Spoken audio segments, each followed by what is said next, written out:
Señoras y señores, muy buenas, qué gusto saludarlos. Bienvenidos a un programa más de Voces de un Diálogo, siempre con los temas que generan impacto en el país. Y bueno, hoy nos ocupamos de conocer la opinión y el criterio de un segmento respetable de la población, profesionales del derecho, que están de forma responsable teniendo un monitoreo, yo creo que muy oportuno, muy apropiado, muy pertinente de lo que está ocurriendo en el país. El claustro de profesores de la Facultad de Derecho de la Universidad Nacional Autónoma de Honduras, como ustedes ya saben, ha tenido un pronunciamiento, considero, respetable de lo que está ocurriendo acá en el país, una radiografía que vale la pena que nos tomemos un tiempo hoy, luego de que hemos tenido una serie de situaciones y hemos escuchado diferentes testimonios de sectores que están involucrados en las últimas polémicas acá en el país. Para abordar esta temática, pues nos acompaña un distinguido profesional del derecho, a quien le damos la bienvenida de inmediato, al abogado Waldo Rivera. Es un placer tenerlo hoy acá en el programa. Muchas gracias, mucho gusto. Es un placer también compartir criterios en esta vía. Bueno, en estos tiempos no es como tan fácil expresarse y resulta esto como paradójico, resulta difícil de creer, pero en estos tiempos muchos prefieren callar. Y me refiero a muchos gremios profesionales, muchos sectores prefieren callar ante el escenario que estamos viviendo. Pero bueno, ya acá es importante decir que el claustro de profesores de la Facultad de Derecho de la Universidad Nacional Autónoma de Honduras ha tenido bien hacer una radiografía. Me gustaría que profundicemos sobre el mismo, pero que nos cuente cuál ha sido el mecanismo de valoración para poder plasmarlo en este documento. Sí, evidentemente el claustro pues genera opinión y en segundo lugar su opinión debe ser estrictamente académica, jurídica, sin que inclinar balanzas sobre una determinada posición política, aunque el derecho necesariamente tiene que ser político.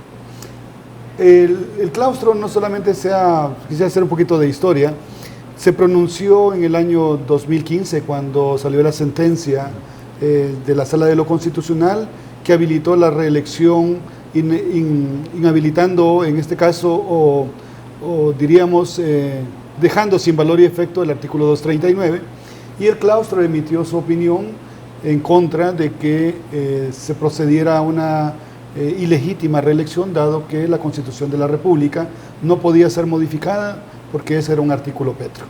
Igualmente se dejó vigente la alternabilidad en el ejercicio de la presidencia, y también en ese sentido el claustro también se pronunció diciendo que no podía permitirse la reelección porque había artículos pétreos que no lo permitían. Sin embargo, pues se dio el proceso y lamentablemente se atentó y se atenta y todavía sigue disminuyendo la institucionalidad en el país debido a este elemento. Luego el claustro ha emitido otros pronunciamientos, incluyendo el tema del Estado laico. Se pronunció y en la idea de que debe haber una separación de la Iglesia y del Estado, y por lo mismo no se debe permitir que ministros de fe religiosa puedan optar a cargos de elección popular, porque ya esa lucha había sido 200 años atrás, cuando se separó la Iglesia y el Estado, allá cuando hablamos de Montesquieu, que estableció la independencia de poderes y también se generó esa separación de Iglesia y Estado.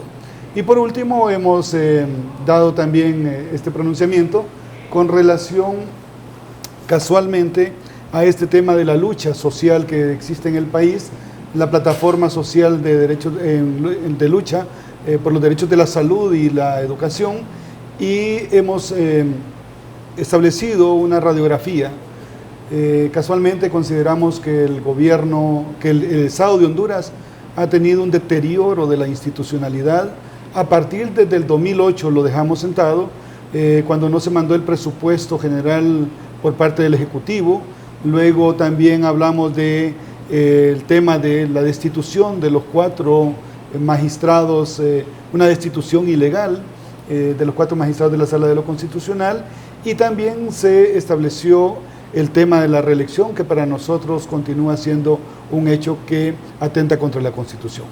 Luego de establecer eso, el deterioro de la institucionalidad, consideramos que la plataforma de lucha por los derechos de la salud y la educación están reclamando lo que justamente el pueblo se merece.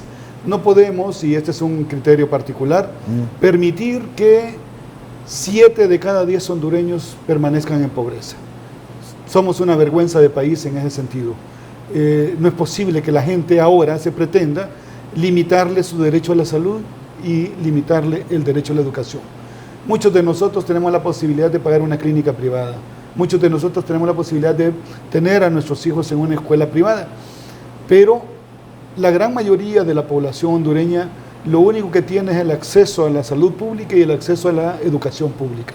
Entonces no podríamos llegar a privatizarla porque la capacidad económica del pueblo sin trabajo, sin recursos, inmigrantes constantes de nuestro país, esto viene a un deterioro obviamente de la situación del país. Muy bien, acá me gustaría que compartiéramos el hecho de cómo ustedes alcanzan un acuerdo como claustro para poder tener estas posiciones que son muy respetables.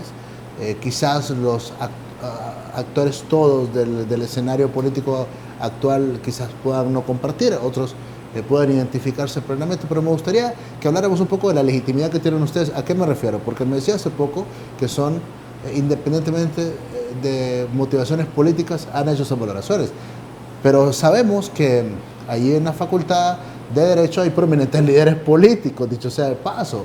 Bueno, el Mundo Orellana, identificado plenamente con el Partido Liberal, un Osvaldo Ramos Soto, identificado plenamente con el Partido Nacional, el abogado José Alfredo Saavedra, liberal reconocido, expresidente del Congreso, diputado, y así sucesivamente, pues bueno, varios. Cuénteme cómo alcanzan esa unanimidad e independencia que me hace de relación. Fíjese que es interesante porque nosotros hacemos una convocatoria pública, con 2 días de anticipación, salvo que sea un claustro de urgencia, puede ser hasta un día anticipado. Le colocamos el tema. Le decimos que en determinada hora se abre con el quórum mínimo establecido y en el caso de que no haya quórum, en segunda convocatoria con los que asistan. En el caso de la reelección, cuando nos opusimos a la sentencia de la Sala de lo Constitucional, pues se llegó y en este caso fue unánime la votación, pero no llegaron todos los catedráticos del claustro, pero eso nosotros no podemos esperar que todos lleguen. Correcto. Y el que no llega, pues no emite opinión y no puede criticar una posición que ha adoptado el claustro. ¿Quiénes no? Discúlpeme, pero me gustaría, acá no se trata de que los que no llegaron es que son malos o es que están en contra o a favor de lo ilegal, pero sí me gustaría que estas posiciones hay que mantenerlas, ¿me entiende? Entonces si yo le pregunto, ¿llegó el maestro Ramos Soto a ese claustro? Bueno, ese es el abogado Ramos Soto ya no es catedrático, está jubilado. Muy bien. Igual que el abogado Fernando Anduray, que son los constitucionalistas que ahora defienden la reelección y ya están jubilados, no forman parte del claustro. El doctor Edmundo Orellana también ya está jubilado. Somos una generación distinta, que evidentemente en los años 80 estos pronunciamientos no podrían haber surgido. Era muerte. Era muerte civil o muerte natural, ¿verdad? Una de las dos. Pero nosotros somos una generación en la cual nos despojamos de cualquier interés político y decidimos que en bien de la academia y en bien del pueblo, porque si nosotros nos pusiésemos en una posición de mantener el silencio, de callar al pueblo y decirle no proteste, ¿qué estamos enseñando? Si de los derechos a la salud, el derecho a la educación, la división de poderes, la independencia de los poderes del Estado, no es una conquista de hace 10 años. Viene de más de 200 años con la Revolución Francesa, Revolución Inglesa, que llevó muerte a muchas personas porque obviamente lucharon por los derechos que le corresponden. Entonces nosotros, ¿qué nos queda? Mantener, levantar la voz para que el pueblo hondureño tenga ese acceso a la libre educación y a la libre salud. Hay quienes desde su posición, ya sea desde la administración pública o desde otras trincheras, no se atreven a pronunciarse, le decía yo hace poco, no se atreven a generar una opinión porque tienen miedo a las represalias. Ustedes ahí en el claustro de profesores de la Facultad de Derecho no tienen temor a represalias por estas posiciones que son antagónicas al actual statu quo.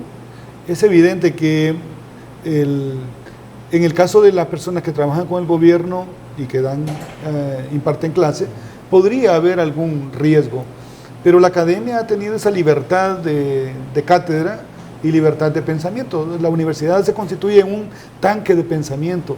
Limitar la opinión sería lo peor que le pudiese suceder a una sociedad que esté en proceso de educarse. Pues, de hecho, yo considero que cuando en la anterior rectoría se limitó la participación de los estudiantes a las elecciones estudiantiles, fue realmente negativo, porque ahí es donde se forman los líderes que van a dirigir el país. Nosotros, que el temor no lo tenemos, creo que se nos respeta el estatuto que tenemos como académicos, y el otro punto es que debemos ser muy claros.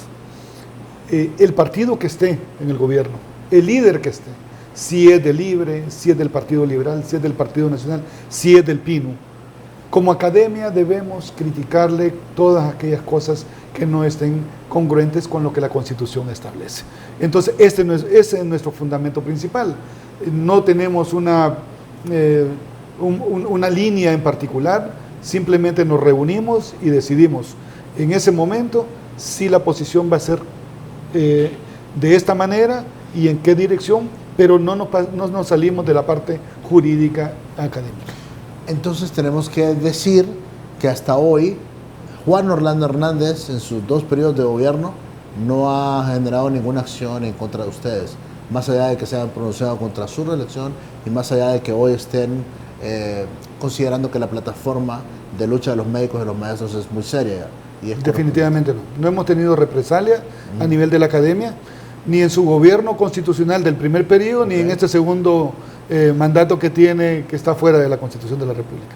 Ok, pero entonces es importante para que quede constancia eso. ¿Sabe por qué? Porque yo le decía que muchos sectores no se pronuncian, y no se pronuncian porque tienen miedo a represalias, pero mire, acá igual como medio de comunicación,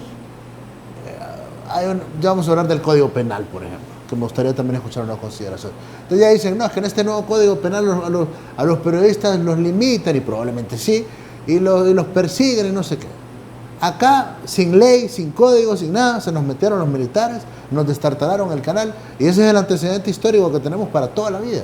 Entonces acá me llama la atención que tampoco se trata de valentía de parte de ustedes, no se trata de insurrección de parte de ustedes, sino que dar una lectura y retomar lo que teníamos en el pasado, que diferentes sectores permitían un contrapeso para la gente que está en el poder. Fíjese que, por ejemplo, extrañamos, por ejemplo, un colegio de abogados más combativo, pues.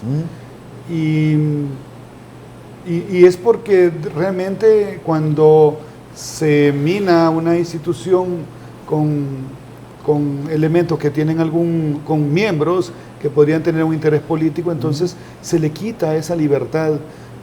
Yo le digo honestamente, la academia es la voz que debe ser emitida siempre, debe alzarse, porque el pueblo hondureño, en primer lugar, no todos creen lo que dice un lado, ni tampoco todos creen lo que dice el otro lado. Pues en este caso la academia trata de darle una respuesta o una opinión muy objetiva, y en el claustro formamos parte de distintos partidos, algunos militan más fuerte, otros simplemente no militan, pero la mayoría pienso que tiene la capacidad de distinguir y de votar por el candidato, y ese es un elemento que se muestra en el claustro. Jóvenes que mantienen su posición respecto a si algo es ilegal, sea del partido que sea, lo mantienen. Le decía hace un rato que no todos llegaron, y de hecho un abogado me llamó en otro programa, me mandó un mensajito y me dice decir que no fue por mayoría, porque no votamos ahí. Entonces le dije, tú no llegaste. ¿Por qué no llegaste y no opinaste?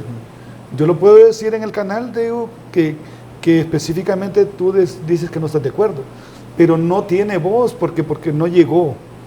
O sea, cuando lleguen al claustro tienen el derecho de disentir, si no, ¿en qué estaríamos? Pues todo el mundo tiene el derecho de disentir las posiciones de un grupo de abogados, de profesores o de la totalidad, pero no puede venir a decir, mira, yo no estoy de acuerdo, pero no llega. Ese es como cuando el hondureño critica a un gobierno, pero tampoco ejerce el sufragio. Entonces debemos participar para que tengamos una verdadera democracia. Y el claustro, que representa un círculo cerrado de profesionales, de académicos de la Facultad de Derecho, pues evidentemente el concurso de todos sería plausible, sería elemental, o sea, escuchar las opiniones sin sesgo, porque lo primero que tenemos que poner enfrente es la academia y darle luces al país. Estamos en una situación, creo que como nunca la habíamos vivido después del 2009. El 2009 fue una crisis, hubo un golpe de Estado, el claustro no se pronunció, no estábamos nosotros de junta directiva y es un elemento interesante. ¿Por qué? ¿Quién preside actualmente? Actualmente lo preside el abogado Guillermo Caballero. Okay. En ese 2009 lo presidía don Olvin Mejía. Entonces... Vea dónde está. Sí. Y ahí tenemos la respuesta. Sí, y entonces ve usted, era necesario pronunciarse, porque era la institucionalidad. No tendríamos el caos que tenemos hoy si no se hubiese sembrado la semilla desde el 2009, que florece con el deterioro y, si es posible, la destrucción de la institucionalidad y del Estado de Derecho. Ahora, abogado Rivera, pero en todas estas líneas que me parecen a mí muy serias, respetables, y a este punto quiero llegar, de cómo se debería de tomar en consideración ese trabajo, ese pensamiento que ustedes han plasmado a través de este documento. ¿Quiénes lo reciben? Mire qué momento en el que estamos. Estamos en un momento en lo que todo lo que se encuentra en Juan Orlando Hernández lo agarran algunos sectores y le dan fuerza y lo publican, y eso ocurrió con este documento y ha ocurrido con otra serie de cosas. ¿Por qué?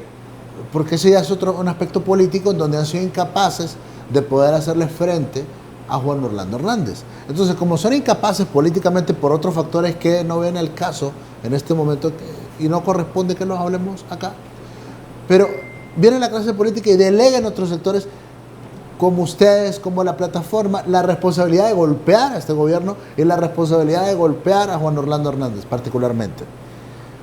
Una distorsión, creo, de los roles. Y en esa distorsión de los roles, yo le pregunto, entonces, ¿a quién tiene que llegar este mensaje plasmado por parte del claustro?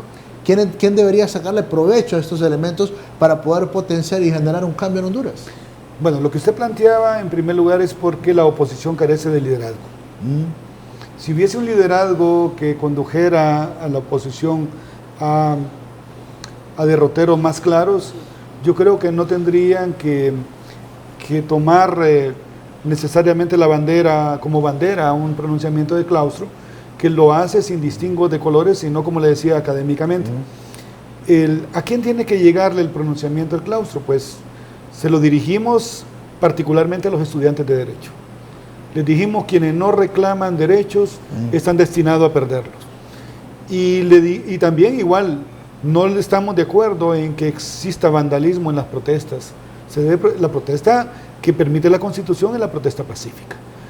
Pero realmente el país está en un caos, producido no solamente por las marchas, que en realidad han sido pacíficas normalmente, sino porque el país ya no encuentra la línea, no mira luz al final del túnel. ¿Cómo sacamos de este caos al país? Es una pregunta que todo el mundo se hace. Algunos hablan de un gobierno de transición. La Constitución no establece ese mecanismo. Y la única forma de que podría sacar de la presidencia, que para mí es de facto por parte del actual mandatario, es mediante un juicio político. Y este juicio político implicaría que luego el primer designado, que sería Ricardo Álvarez, sería el que subiría. Y si no acepta él, sería el segundo y el tercero. Y si no acepta ninguno de los tres, sería Mauricio Oliva, presidente del Congreso. Y si no acepta Mauricio Oliva, sería el presidente de la Corte. Y si no acepta él, el ministro de Gobernación. Entonces, hay mucha cadena, y eso no sería un gobierno de transición, porque sería lo mismo de lo mismo. O sea, ese argumento no es tan viable. No es viable constitucionalmente. Sin embargo, para llegar a un gobierno de transición se necesita el acuerdo de todos los sectores: empresarios, Fuerzas Armadas, pueblo, gremios, sindicatos. Y solamente con el concurso de estos grupos de poder que existen en el país es que podríamos llegar a un gobierno de transición, y creo que podría también generarse que la marea baje en el país, posiblemente. Ese es un albur, es un azar, pero constitucionalmente no lo establece, no se establece el mecanismo. Así que, pero como toda constitución, cuando no establece la forma de estas salidas, buscarle salidas a esta crisis, se da un elemento de hecho, que es los acuerdos de los sectores. Hay constituciones que dicen, bueno, en caso de esto, va a suceder esto. Sí. Lo prevén, pero esta no la prevé. Entonces, a raíz de esto, prácticamente estaríamos hablando de un rompimiento del orden constitucional y obligaría a las partes a posiblemente una Asamblea Nacional Constituyente. Y eso ha venido sonando, desde 2009. Desde 2009 para acá, no hay duda que el presidente Zelaya lo implantó en aquel entonces, y hoy por hoy vuelve a tomar fuerza la posibilidad de una Asamblea Nacional Constituyente. Pero usted particularmente cree que hayan condiciones, porque ya hay quienes están viendo todo un escenario y dicen, bueno, está bien, van a ir a una constituyente, pero la van a manejar los mismos grupos de poder económico, los mismos grupos de poder financiero, los mismos grupos de poder que están y que controlan el status quo acá en el país, y en los mismos grupos de poder político. ¿Cuán viable ve usted esa posibilidad? El problema es que nos encontramos también en un punto de quiebre. ¿Qué hacemos? Y si los sectores que yo también lo he planteado y lo he dicho en radio, televisión, si a una constituyente llegan la misma gente, que son los representantes del pueblo actualmente, que son los que gobiernan, que son los empresarios, y no se le da oportunidad al sector obrero, al sector campesino, al sector gremial como médicos y maestros y otros gremios, estaríamos hablando de que solo vamos a dorar un poquito una constitución, pero que siempre va a favorecer a los sectores de poder del país. ¿Cómo hacerlo? En realidad tenemos que tener verdaderos representantes. Yo le planteaba la vez pasada a un colega, amigo del Partido Nacional, él me decía, deberíamos de convertir, ¿qué opinas de convertir el Congreso en constituyente? Dios me libre, le digo, porque realmente no hay una representatividad funcional para el pueblo ahí. Y entonces le digo, ¿y por qué no se hace una constituyente? Démosle 10 representantes a cada partido, 10 representantes a los gremios, 10 representantes a los sindicatos y a las distintas fuerzas. No, me dice, eso no se puede, porque entonces perdemos el control. ¿Y de qué estamos hablando? La constituyente no es para controlar la constitución, o sea, no es para controlar la constitución, es para hacer un documento que le da vida a un país, a una nación, con mejor calidad de derechos y reconocimiento de garantías para el pueblo. Ahora, ¿usted cree que es viable esa posibilidad de poder instalar una Asamblea Nacional Constituyente acá en el país, partiendo de que acá no se ponen de acuerdo ni siquiera para la elección de funcionarios en el Consejo Nacional Electoral o el Tribunal de Justicia Electoral, no se ponen de acuerdo para nombramientos en instituciones del Estado, no se ponen de acuerdo para respetar las reglas electorales, etcétera, etcétera, y vemos por eso ese espectáculo barato en el Congreso Nacional? ¿Cree usted que en este marco, en este escenario, sí existen condiciones como para poder establecer una Asamblea Nacional Constituyente? Primero tendría que pasarse por un proceso de elección de los diputados constituyentes. Tendríamos que entrar a un proceso de... O sea, que no sean nombrados de dedo. No, tiene que hacerse como en el 81. 81 se nombraron representantes a la constituyente, los padres de la Constitución, okay, y surgieron de la voluntad popular. Ese sería el mecanismo, por decirlo así, la vía más democrática, ¿verdad? Porque si los colocamos de dedo, estaríamos en lo mismo, más de lo mismo. La cuestión es, ¿cuál es la salida de esta crisis? Tampoco una constitución nueva va a volver a los pobres con dinero, o va a evitar que la gente siga emigrando hacia Estados Unidos, pero por lo menos podría darle un compás de espera, un aliento, una esperanza, que eso es lo que realmente el país ha perdido. No tiene esperanza y tampoco tiene confianza. observe usted, por ejemplo, el diálogo convocado por el gobierno. El primer error es, ¿por qué no llevar a los representantes legítimos de los gremios? Sino que metió por la puerta trasera a otros representantes que no representan al gremio médico ni al gremio de los maestros. Entonces, aquí es donde la confianza se debilita. Y creo que es porque existe un mal consejo de los asesores que llevan a estas decisiones al final. Entonces, si el pueblo confiara en sus autoridades, no tendríamos la crisis institucional que tenemos. Muy bien. Y vamos a estar al pendiente de ver cómo evoluciona este tema de la plataforma. Hoy llamó la atención, por supuesto, una convocatoria que se ha hecho a diálogo. Vi ahí personajes muy respetables. Había presencia del gobierno en este diálogo alterno propuesto por la plataforma y siento que las conclusiones también fueron muy serias, muy respetables. Es que eso es lo que le hace falta a Honduras. Siento que acá en Honduras lo que hace falta es talento de quienes tienen que tener talento para resolver problemas.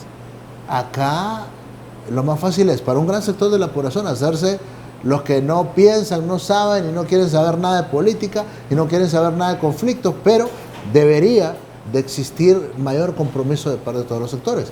Por eso es que nosotros destacamos el trabajo de ustedes en el claustro de profesores de la Facultad de Derecho y por eso es que se está convirtiendo en una acción respetable la de la plataforma, que yo creo que el gobierno debe sacar su mejor talento, que yo sé que no lo tienen, que yo sé que hay un montón de vividores, un montón de personas que no tienen talento, ni capacidad, ni criterio. O sea, lamentablemente el presidente de la República está rodeado de ignorantes, incapaces, que en su gran mayoría sí saben de robar y sí saben de jorobar al pueblo, pero no saben resolver problemas. Por eso un alto porcentaje de funcionarios están pagándole en los tribunales, porque para eso son buenos, pero para resolver problemas son muy pocos. Yo creo que este escenario es una gran oportunidad, abogado. Definitivamente todo diálogo es una oportunidad que se va a tener para resolver estos ingentes problemas del país. La plataforma creo que ha asumido un reto muy serio. La gente que está ahí creo que sí sabe lo que es un planteamiento hacia el gobierno y no lo está haciendo de forma política, y esa es la parte que podemos rescatar, porque el gremio médico existe de distintos partidos políticos, obviamente, sí, como en el gremio de los abogados, en el gremio de los maestros, pero lo bueno es que han planteado y se han unificado alrededor de un objetivo, y es preservar el derecho a la salud y a la educación pública en el pueblo. Yo me eduqué en una escuela pública, en un colegio público, en una universidad pública.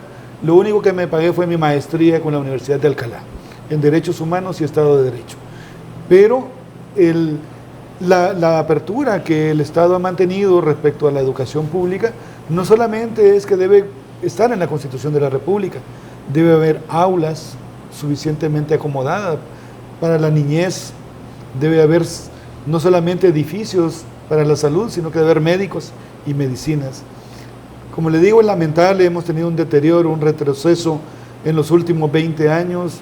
Creo yo que nos ha llevado a un país, si éramos pobres, ahora estamos en la miseria, y eso es lamentable, porque recursos naturales tenemos. Lamentablemente exportamos, por ejemplo, la madera en bruto y nos mandan escritorios de acerrín. Exportamos el oro y nos mandan las joyas. No tenemos fuentes de agua ya y seguimos exportando la madera.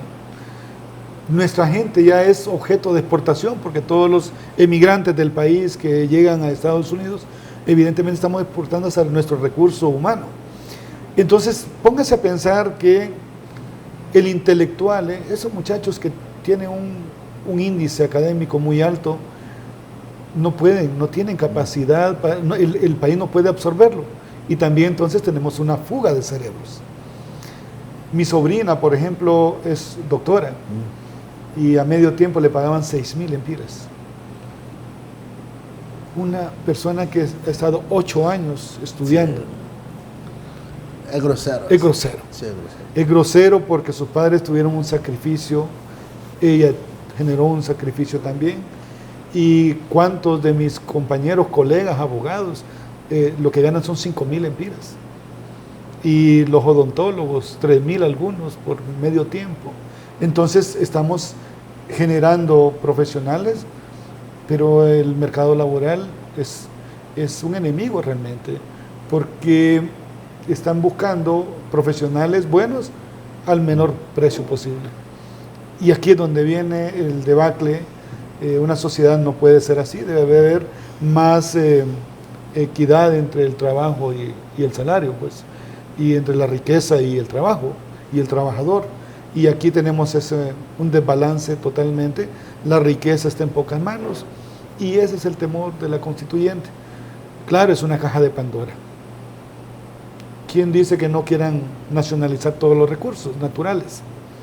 Que ya no minas, ya no explotación minera, ya no explotación de celulares, de internet. Y aquí es donde viene el temor de las grandes empresas, porque dicen, bueno, una constituyente puede generar todo eso. Pero realmente tampoco un país no puede vivir sin una empresa privada. Claro. Así que debe haber incentivos, motivaciones para asegurarle, darle seguridad jurídica a la empresa privada, pero también que esa empresa privada sea justa en reconocimiento del trabajo. Muy bien. ¿Cómo están con el tema de la Universidad Nacional?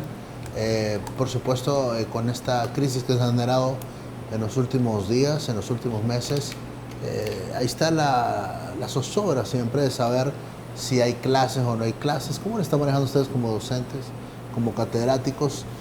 La lucha que no podemos desconocer de los estudiantes que han estado de forma permanente, ya desde hace un buen tiempo, respaldando a plataformas sociales.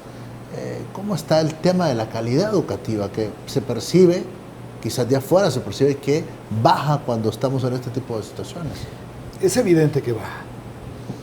Cuando nosotros estamos impartiendo clases y luego hay una incidencia como estas, el alumno se desconecta, el estudiante se desconecta porque no hay continuidad en la formación.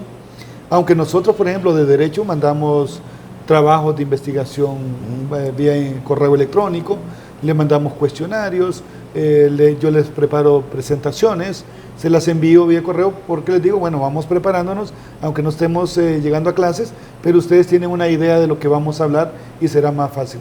Yo no tengo problema porque yo tengo mi material preparado de mi clase, yo se los di anticipadamente y ellos pueden leer, pero no es lo mismo porque no es lo mismo leer la teoría que llegue el catedrático a dar la explicación de clase.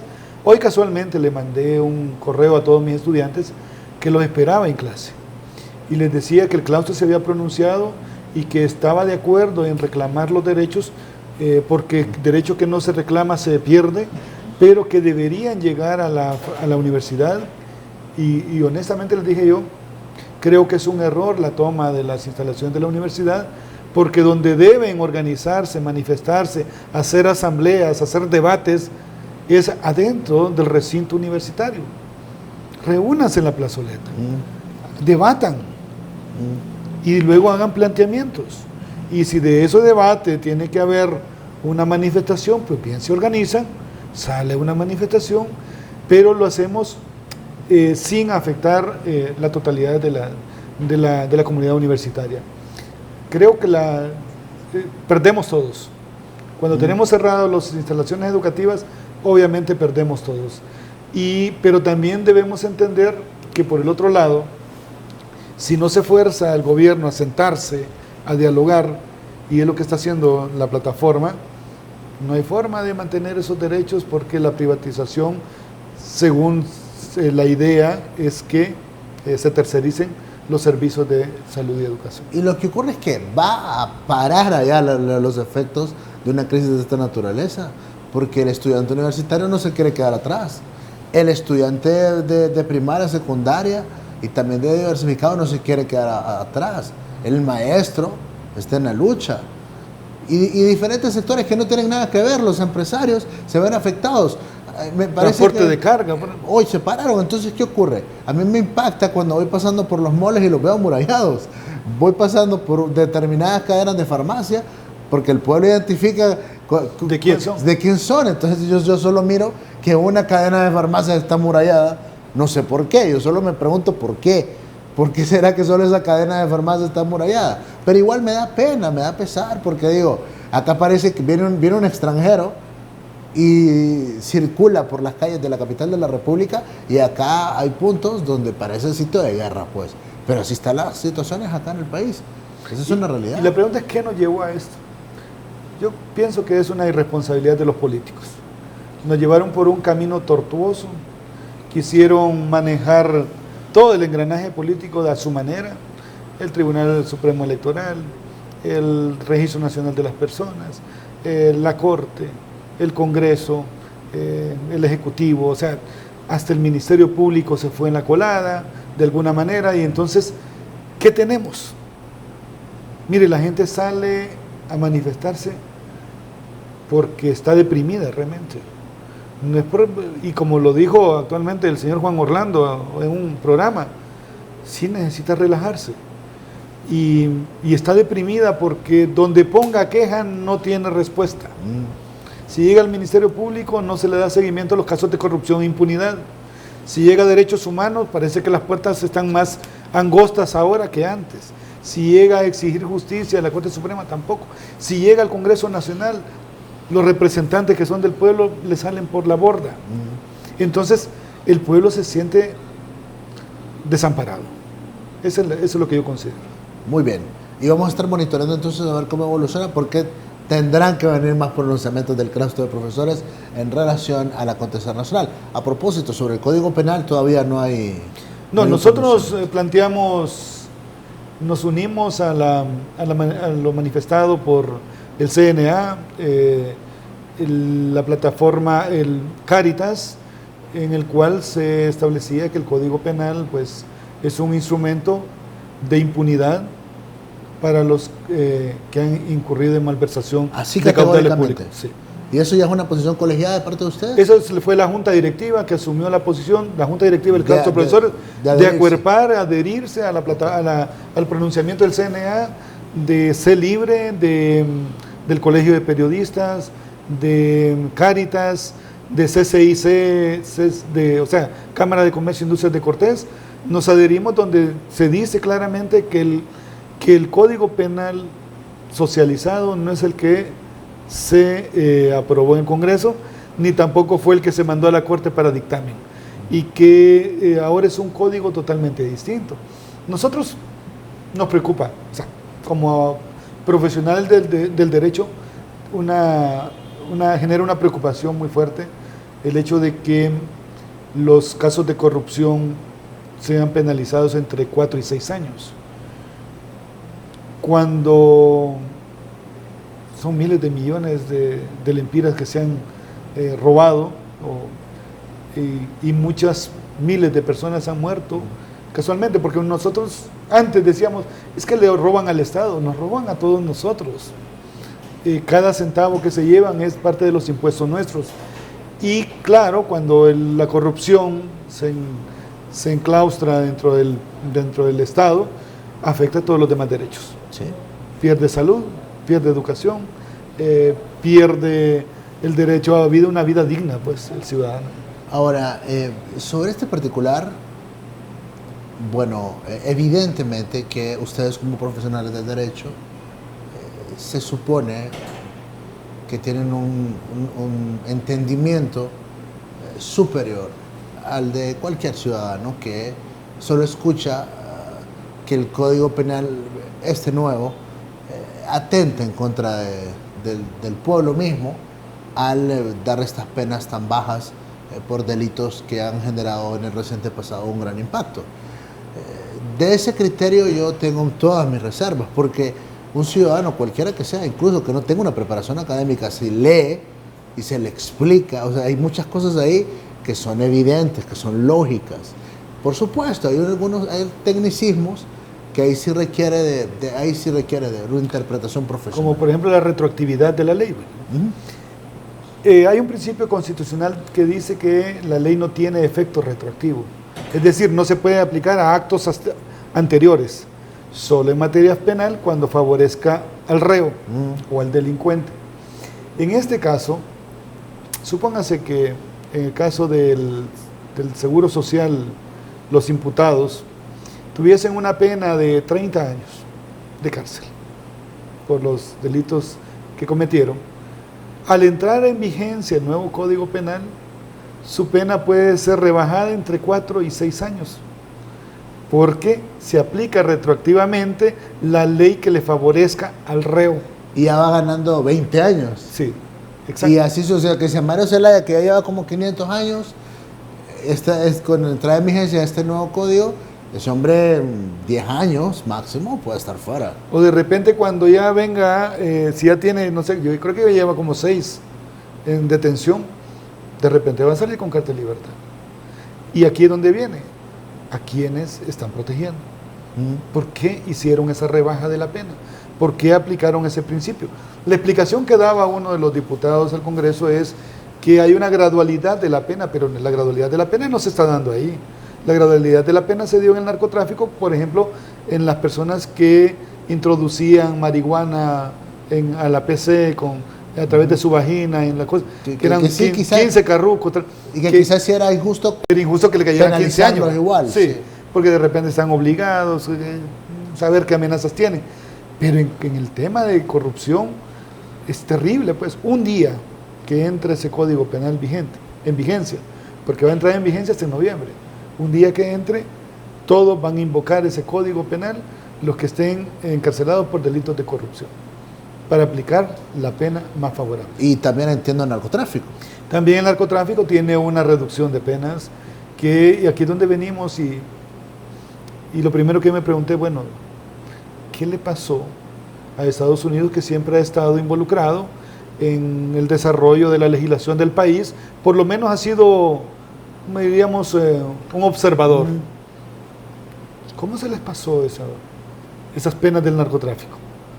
Que se redujeran si Estados Unidos está en una lucha frontal contra el narcotráfico. Entonces me pregunto, ¿cómo pasó eso? ¿Qué le pasó a la señora Heidi Fulton? ¿Estaba en autos o no estaba en autos? Y es una pregunta que yo me hice. Bueno, si normalmente se recuerda cuando se pretendía, ¿qué era lo que se hacía el año pasado? Hubo un tema de la extradición, creo, y con un Twitter que colocó la señora Fulton, paró a todo el Congreso Nacional. Mire, la gente dice, bueno, estás hablando de la embajada, parece que no hay independencia en el país, no hay soberanía. Cuando quieren invocar soberanía, hacen esto: reducción de penas de narcotráfico. Cuando quieren que los norteamericanos ayuden, invocan su ayuda en otras cosas. Y sometimiento a la par. Y sometimiento constante. Que de repente no es del bueno.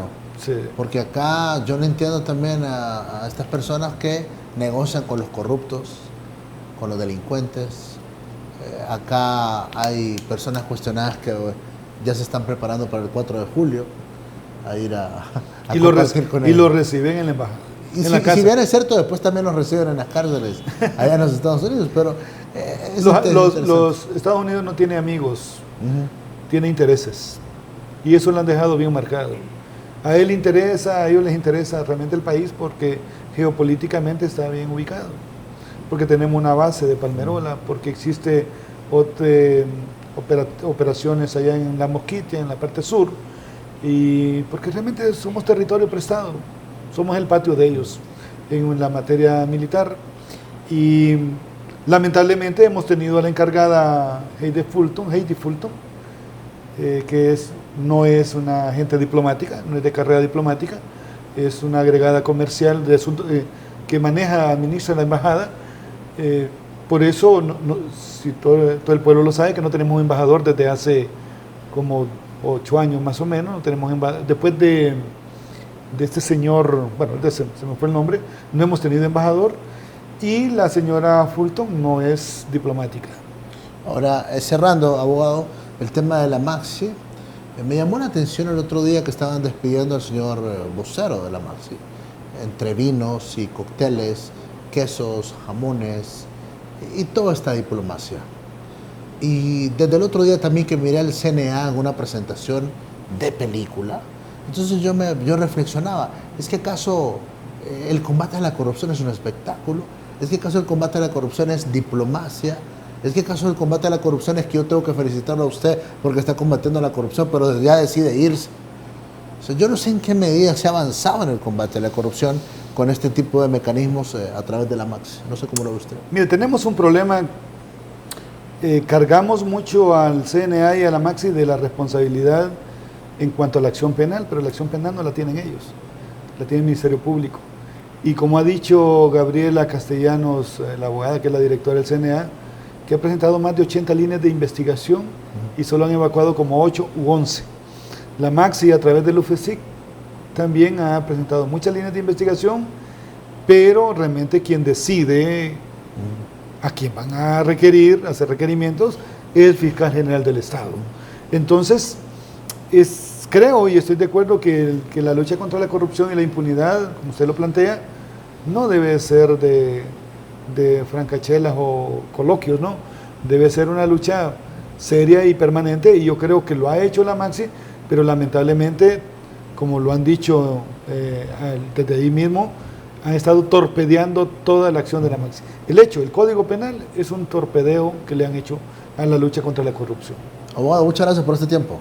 Bueno, a la orden, y realmente quiero expresarle que este es un criterio personal, sí, no representa un criterio del claustro, y quiero dejarlo muy bien claro en este sentido. Lo único que puedo decirles del claustro es lo del pronunciamiento, pero de ahí todo lo expresado es una opinión particular, una opinión muy particular, que también es muy respetable. Sí. Muchas gracias, abogado. Bueno, Walter, muchas gracias. Rothman Rivera. Rivera, por Dios. Sí, muy bien. Hoy acá en Voces de un Diálogo. Muchas gracias a todos ustedes que siempre están pendientes del programa. En nombre del ingeniero Bastian, que está al frente de la producción, señoras y señores, yo soy Alan Fiallos, con permiso. Muy bien,